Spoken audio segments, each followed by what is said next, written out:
Paris 2017, Part 4. Coming back to the world of the living, I went for a very nice walk around Montmartre. Wherever you go across this hill, you will soon come to some place where this or that artist used to live and create, or just loved to come and enjoy himself. Such a trend started somewhere around the beginning of the 19th century, but already after World War I, the artists moved to flatter area, such as Montparnasse. You are not going to encounter large palaces here, but there are some beautiful places worth the visit.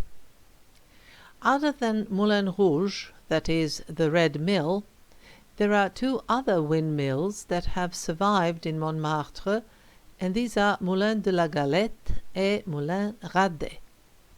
A little confusing, but this second one is on top of the restaurant named as the first one, although this first one is often called Bleu de Fin, while the name Moulin de la Galette is used to describe the two, since at one point in time they both belong to the same family. Or perhaps this is all so only in order to confuse unsuspecting tourists. Be as it may, the name of one of the mills has been made immortal on the famous painting of Renoir, Dance at the Moulin de la Galette, that can be seen at the Musée d'Orsay, since this used to be a popular place for dancing at the beginning of the 20th century. My further stroll took me across a children's playground and a small park beside an unusual statue of Saint Denis holding his decapitated head in his hands, and then to the small square dedicated to Dalida, the famous singer whose bust is placed here. From here, there is a picturesque view at the Church of Sacré-Cœur, which adorns the top of Montmartre. Still, I did not go straight to the church, but rather made a small circle in order to get first to Lapin Agile, a famous place of gathering of artists at the beginning of the 20th century. I actually wonder if there is any place in Montmartre where artists did not use to gather. And I also went to the famous Montmartre vineyard. Yes, right there, in the middle of an urban area, there is a small vineyard, and each autumn, at the beginning of October, there is a grape harvest, to which everybody is invited. I'm sure that information about the exact time and other details may be found on the internet. I leisurely climbed beside the vineyard and entered a completely touristy area with cafes, restaurants and souvenir shops, thus getting to the Sacré-Cœur Basilica. From the plateau in front of the church there is a stunning view of Paris. The Church of Sacré-Cœur, meaning Sacred Heart, was built at the end of the 19th century and the beginning of the 20th century, and it was consecrated in 1919.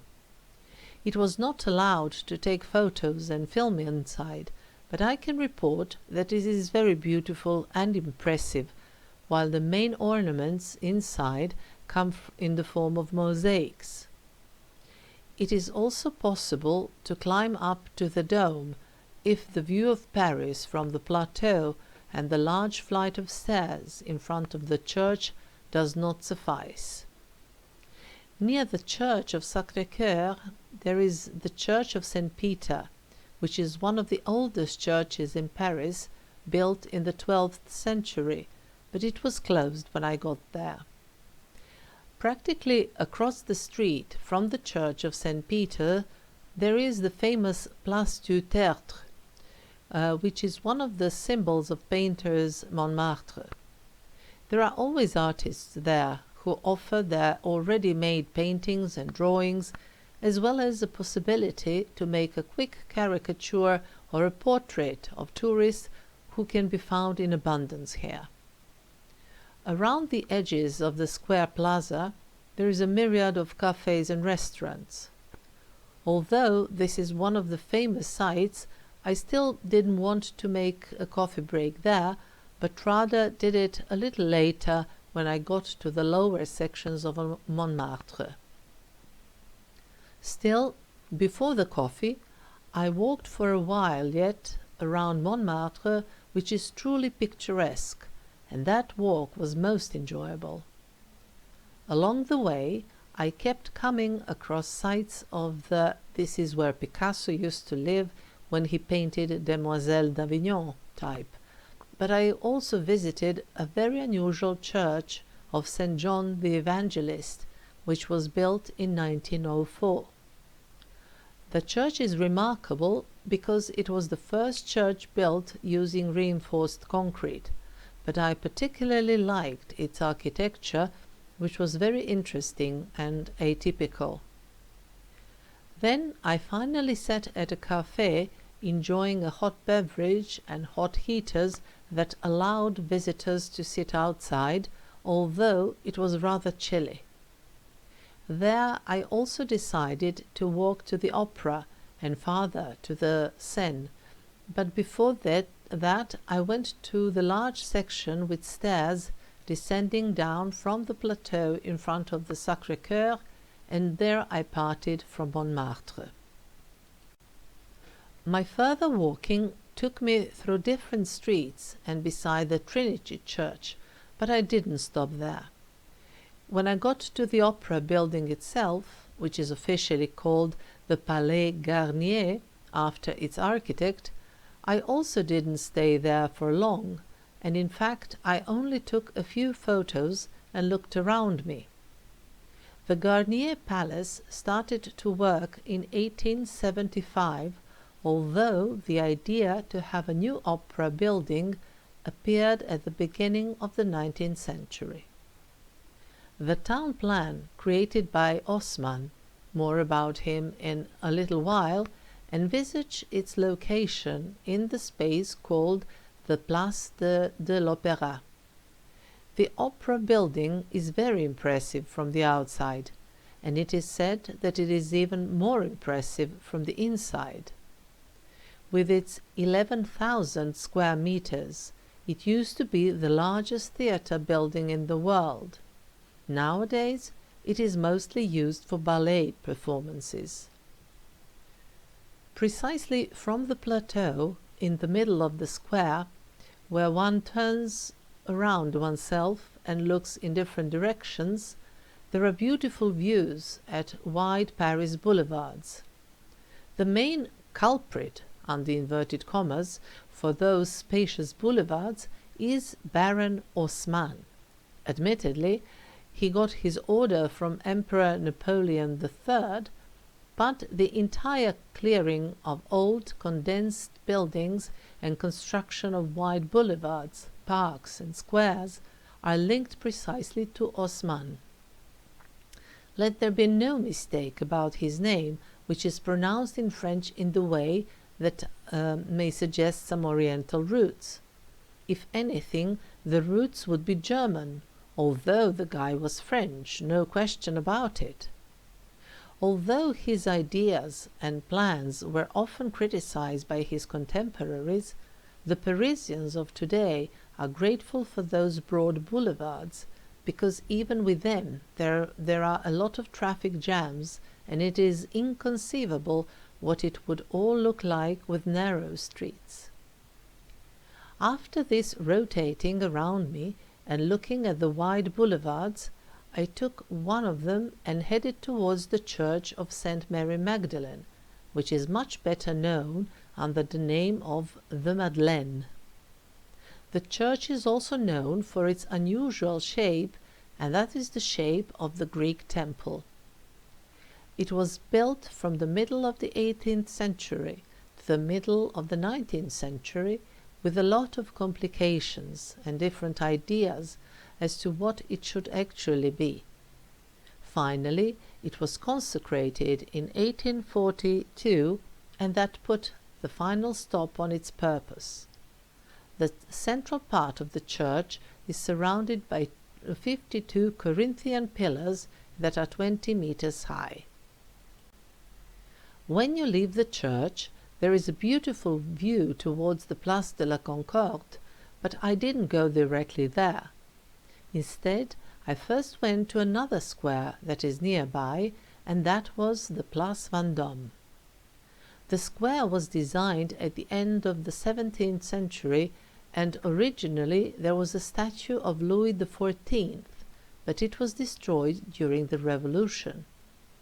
Later, Napoleon had an enormous Austerlitz column placed there. The 44-meter-high column, made of stone, is spirally covered by bronze obtained from 1,200 cannons captured in the Battle of Austerlitz. On top of the column there is a statue of Napoleon as Caesar. In the buildings surrounding the square there is the French Ministry of Justice, Hotel Ritz, and a myriad of the world's most famous jewelleries.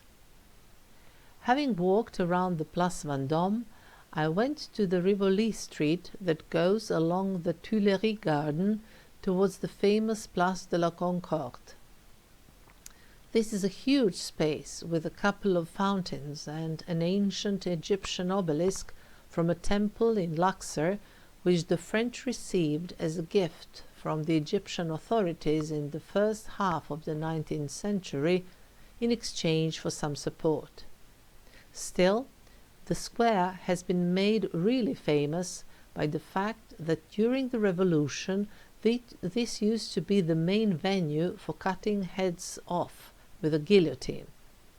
Thus, this is where Louis XVI and his wife Marie Antoinette finished their lives as a part of almost 1,500 people who, during a period of a couple of years, had their heads chopped off precisely at this beautiful square. From the Place de la Concorde, there is a stunning view at the most famous street of Paris, and that is Champs-Élysées, which stretches towards another famous square with a roundabout, and that is the Place Charles de Gaulle or the Place de l'Étoile, in the center of which there is the Arc de Triomphe. There, where the Place de la Concorde and the Tuileries gardens meet, there is a large panoramic wheel. I guess it has become fashionable, and now many cities have those wheels, as it seems that tourists like those things. Still, I find the one in Vienna to be the most interesting one, not because I went for a ride and had a great view, I did neither, but because the famous novel The Third Man by Graham Greene and the certainly great film adaptation by Orson Welles. I recommend both. After entering the Tuileries Gardens, I soon sat on one of the chairs arranged around the octagonal pool. There I had lots of fun watching a couple of gulls, one of which was a true master of its bird species. Namely, it moved across the surface, then it would get into the air some meter or two above the water, hold its position for a second or two, and then it would dive into the water in order to catch some of the fish that obviously lived there. It didn't succeed each time, but a few times while I was there it caught quite a fine piece. By the way, the Tuileries Gardens stretch towards the Louvre along the axis Arc de Triomphe, the Champs-Élysées, Place de la Concorde, across the square, the Tuileries and the Louvre. If you look around, you may also see the Eiffel Tower, as well as the Muséum d'Orsay, on the other side of the river. What I want to say is that the gardens are in the very center of Paris, and therefore they are unavoidable. When you enter the grounds of the Louvre, that is, its gardens, you come across the Carrousel Triumphal Arch. It was built at the beginning of the 19th century in order to glorify Napoleon's victories of 1805. It even had gilded bronze horses brought from Venice adorning its top, but the French had to return the horses already in 1815. Nowadays, There are some other horses, but the arch is still very interesting, not least on account of the nice views that could be seen through its structure.